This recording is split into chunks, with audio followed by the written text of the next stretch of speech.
La Argentina después de Caseros. La alianza que derrotó a Rosas, si bien estaba liderada por Urquiza, un caudillo federal, también incluía liberales exiliados durante el periodo rosista que no compartían los principios del federalismo. Luego, las tropas de Urquiza avanzaron hacia Buenos Aires y se instalaron en la zona de Palermo. Urquiza emitió una proclama en la que afirmaba que no habría vencedores ni vencidos. La actitud de Urquiza hizo que comenzaran a surgir tensiones entre los integrantes de la coalición vencedora.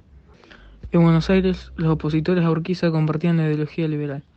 La mayor parte de ellos había integrado el Partido Unitario y se habían opuesto desde el exilio al régimen rosista. Una vez producida la derrota de Rosas, formaron el Partido Liberal Porteño con el fin de unir fuerzas y presentarse a las elecciones para elegir a los miembros la legislatura de Buenos Aires en 1852. Transición a un nuevo gobierno. Urquiza designó en cargos políticos y administrativos a personas que habían formado parte de la administración rosista. Uno de los más destacados era Vicente López y Planes, quien fue nombrado gobernador interino de Buenos Aires.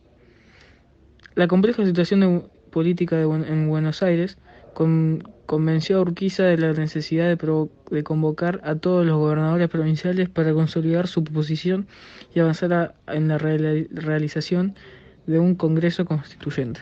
El Acuerdo de San Nicolás. El 31 de mayo de 1852, los gobernadores reunidos en San Nicolás firmaron un acuerdo que establecía la formación de un gobierno nacional provisorio hasta la sanción de la nueva Constitución y la realización de elecciones. El director comandante de todas las fuerzas militares y encargado de las relaciones exteriores estaría dotado de un poder equivalente al de un presidente. Diferentes proyectos de país. Tras la batalla de Caseros, una gran cantidad de políticos y pensadores participaron en el debate en torno a la forma de organizar la Argentina. Entre ellos sobresalieron Juan Bautista Alberdi y Domingo Faustino Sarmiento. El peso y el prestigio de estos dos hombres, ambos fervientes opositores al rosismo, hizo que sus proyectos de organización nacional resultaran muy influyentes entre los políticos de la época. Proyecto de Alberdi. Alberdi sostenía que la Argentina debía emprender un camino de modernización económica que le permitiera insertarse en el mundo. Según Alberdi, era necesario construir una república posible que tuviera en cuenta el peso de las tradiciones autóctonas y procurara incluir a todos los sectores políticos y sociales del país. El liderazgo político fuerte y la organización institucional permitirían, mediante la llegada de capitales extranjeros e inmigrantes de origen europeo, modificar gradualmente la sociedad y la economía argentina para que el país pudiera. Sarmiento afirmaba que para lograr la modernización y el progreso era fundamental producir cambios sociales y culturales en la población. Ponía el acento en la necesidad de organizar un sistema educativo estatal laico, gratuito y obligatorio que permitiera modificar los hábitos culturales de los habitantes de la Argentina. Sarmiento rechazaba sin matices el autoritarismo rosista y cualquier forma de caudillismo. Compartía las ideas positivismo europeo y consideraba que era necesario mejorar la calidad de la población nativa a través de la llegada de inmigrantes europeos. Sanción de la Constitución. En Santa Fe, el Congreso Constituyente inició sus sesiones el 15 de noviembre de 1852. Sin la presencia de los representantes porteños, los diputados del resto de las provincias debatieron durante varios meses y finalmente sancionaron la Constitución Nacional el 1 de mayo de 1853. El espíritu del texto constitucional combinaba elementos federales y liberales. Sus fuentes doctrinarias y políticas se hallaban fundamentalmente en la obra de Alberdi, bases, y punto de partida para la organización política de la República Argentina.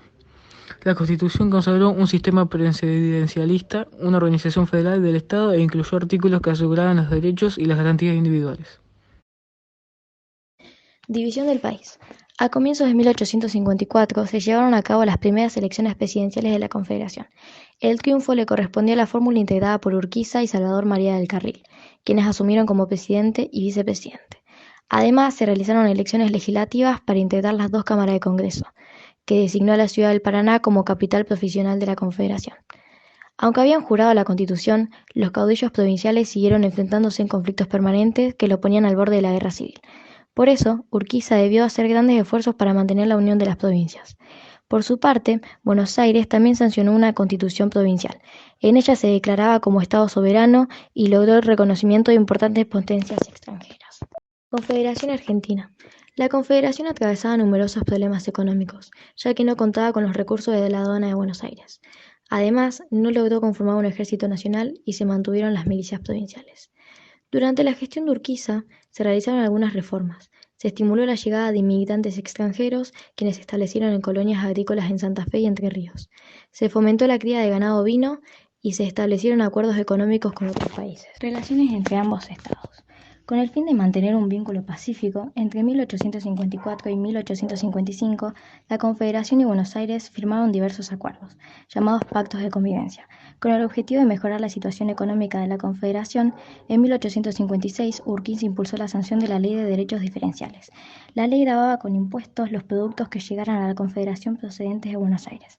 Frente a esta situación, Alsina estableció la prohibición del paso de productos de la Confederación por agua de Buenos Aires.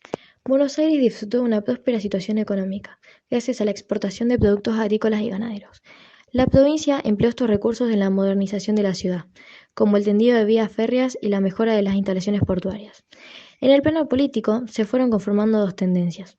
Por un lado estaban los autonomistas, liderados por Alsina, que eran partidarios de mantener a Buenos Aires como un estado plenamente autónomo, y por otro lado los llamados nacionalistas, liderados por Bartolomé Mitre, que sostenían que era necesario buscar la unidad con el resto de las provincias, pero asegurando el predominio de Buenos Aires. Fin de la división. En 1858, los representantes de las provincias de la Confederación autorizaron a Urquiza a atacar a Buenos Aires.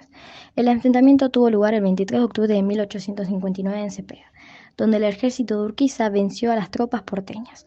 Pocos días después de la batalla, ambos estados firmaron el Pacto de San José de Flores, también llamado de Unión Nacional.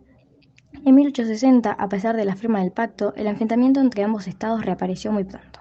Los problemas se originaron cuando el Congreso Nacional no aceptó la incorporación de diputados porteños, que habían sido elegidos según las leyes de la provincia y no según lo establecido en la Constitución Nacional. El Congreso acusó a Buenos Aires de romper el Pacto de Unión y los ejércitos volvieron a enfrentarse en la Batalla de Pavón, en septiembre de 1861. Luego de los primeros choques, Urquiza y sus tropas se retiraron del campo de batalla, lo que le dio el triunfo a las fuerzas porteñas comandadas por Mitre. La Organización Nacional. En 1862 comenzó un periodo conocido como el de las presidencias históricas, que duró hasta 1880. Durante esta presidencia se realizaron las tareas necesarias para organizar el Estado Nacional. La gestión fueron de los siguientes presidentes: Bartolomé Mitre, Domingo Faustino Sarmiento, Nicolás Avellaneda.